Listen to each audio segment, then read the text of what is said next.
এবার মেয়ে জবাব দিলেন, আমি ওই মাহফিল থেকে বয়ান হুজুরে বয়ান শোনার পরে আমি ইসলাম গ্রহণ কইরা ফেলাইছি। খোদার কসম কইরা বলি, আম্মু আমি জীবনও ইসলাম ছাড়বো না, যদি আমার হত্যা কইরাও ফেলাও। এবার মেয়ে চিন্তা ভাবনা করলেন। এবার তার আম্মু বললেন যে মেয়ে যেহেতু ইসলাম ছাড়বে না, এবার তার মেয়েকে মারধর শুরু করলেন। মারধর শুরু করার পরে মেয়ে শুধু একবার তো পরে লা ইলাহা ইল্লাল্লাহ, লা ইলাহা ইল্লাল্লাহ, আল্লাহ তাআলা কালাম পড়তেছিল। আর কোনো খবর নাই। ওই মহিলাটি, ওই মেয়েটি একমাত্র আল্লাহ তাআলা তাফসীরগুলো পড়তেছিল। আর তার আম্মারে বলে, আম্মা আমার যদি এভাবে মৃত্যু হয়ে যায় আমি ইসলাম ছাড়বো না। এইবার মহিলাটির মা বললেন যে এভাবে আমার মেয়ে ছাড়বে না, ইসলাম ছাড়বে না, তাহলে কি করা যায়? এবার তার পিতা কাজ করতেছিল। কাজ থেকে ফারেক হয়ে যখন বাড়িতে আসলেন, বাড়িতে আসার বলে তার স্ত্রীকে বললেন, খাবার দাবার রাঁধছো নাকি, রান্দাবাদ করছো নাকি, খাবার হয়েছে নাকি? এইবার মহিলাটা টেনশনে বলে গেল, বললেন হ্যাঁ খাবার হয়ে গেছে।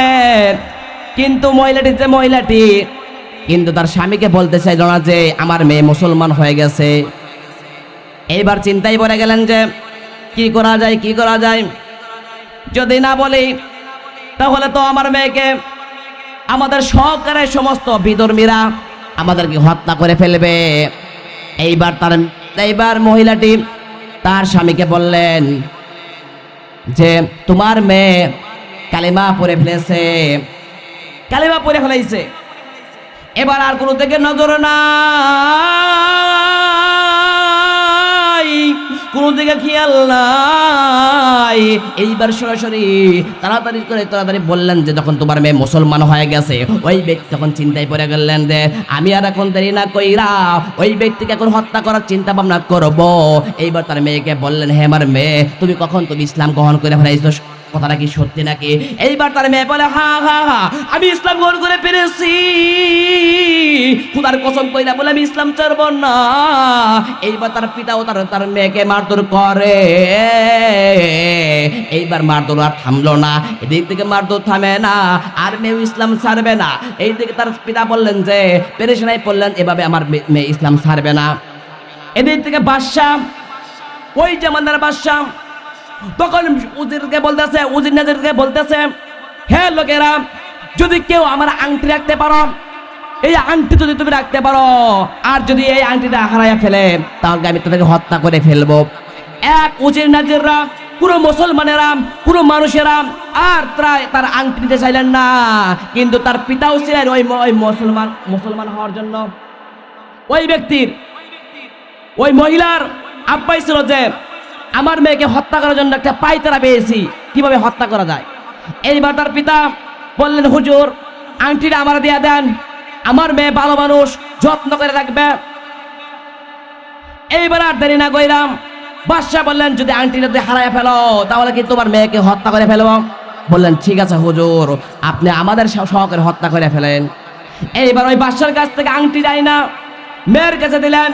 মেয়েকে বললেন, হ্যাঁ আমার মেয়ে, এই আংটিটা কিন্তু বাদশার, যদি আংটিটা হারিয়ে ফেলো তাহলে তোমার সাথে আমাদেরকেও হত্যা করে ফেলবে। এই জন্য সাবধান হও।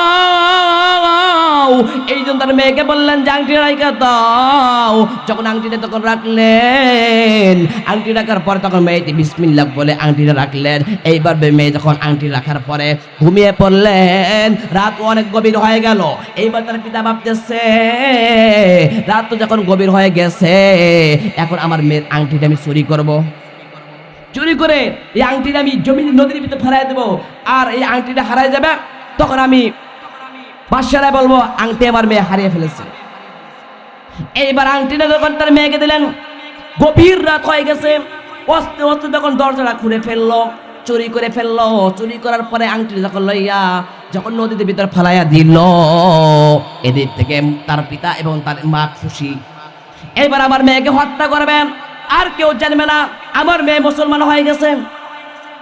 কয়েকদিন যাওয়ার পরে এইবার তার মেয়েকে বলতেছে, হ্যাঁ আমার মেয়ে, আমি যে তোমাকে আংটি দিয়েছিলাম এই আংটিটা এখন দাও, না হলে কিন্তু বাদশা আমাকে হত্যা করে ফেলবে। বাদশা হত্যা করে ফেলবে। এইবার তার মেয়ে আংটি দেওয়ার জন্য রেডি হয়ে গেলেন। এদিক থেকে এক জাউলা নদীর ভিতরে মাছ মারতেছিল, আর মাছ মারার পরে যখন ওই ব্যক্তি নদীর ভিতরে আংটিটা ফেলাই দিছে, আর এমন একটা বড় মাছ ওই আংটিটাকে খায়া ফেলাইছে। আর এই মাছটিকে কিনেছে ওই মহিলার আব্বাই। এইবার মেয়েকে বলছে, হ্যাঁ মেয়ে তুমি মাছটি কটো।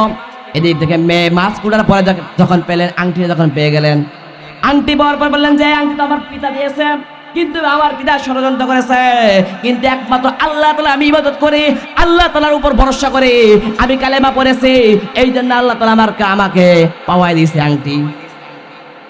এই জন্য আল্লাহ তাআলা আংটি আমাকে পাওয়াই দিয়েছেন। আর এদিক থেকে তার পিতা বলতেছে আংটিটা দাও। এবার বিসমিল্লাহ বলে তার আংটিটা, তার ছেলে আংটিটা এবার তার বাবাকে দিয়ে দিলেন। এবার তার বাবা দেখলেন যে টিরা পিঠি, আমি তো এই আংটিটা নদীর ভিতরে ফেলাই দিছি, তাহলে এই আংটিটা তুমি কেমনে পেলা? আংটিটা কেমনে পেলা? এইবার বললো যে আমি আংটি পেয়েছি নদীর ভিতরে, তুমি ফেলাই দিয়েছিলা, ওই মাছ তুমি যখন কুড়াই করে কিনে আনলা, তখন এই মাছটাকে আমি বিসমিল্লাহ করে পরে কাটলাম, তখন এই আংটিটা পেয়েছি। তখন সমস্ত মানুষেরাই তার পিতা মাতা সকলেই মুসলমান হয়ে গেছে। বললেন যে আসলেই আমার মেয়ে সত্যবাদী, আল্লাহ তাআলা একত্র, কুল হু আল্লাহু তাআলা আহাদ, আল্লাহ তাআলা এক, এই জন্যই আজকে আমাদেরকে সঠিক বুঝ দান করেছেন। আমার মেয়ে আমাদেরকে এই আংটিটা হারাইয়া আমাদেরকে সঠিক বুঝ দান করেছেন। এবার সকল মানুষেরা কি হলেন? মুসলমান হয়ে গেলেন।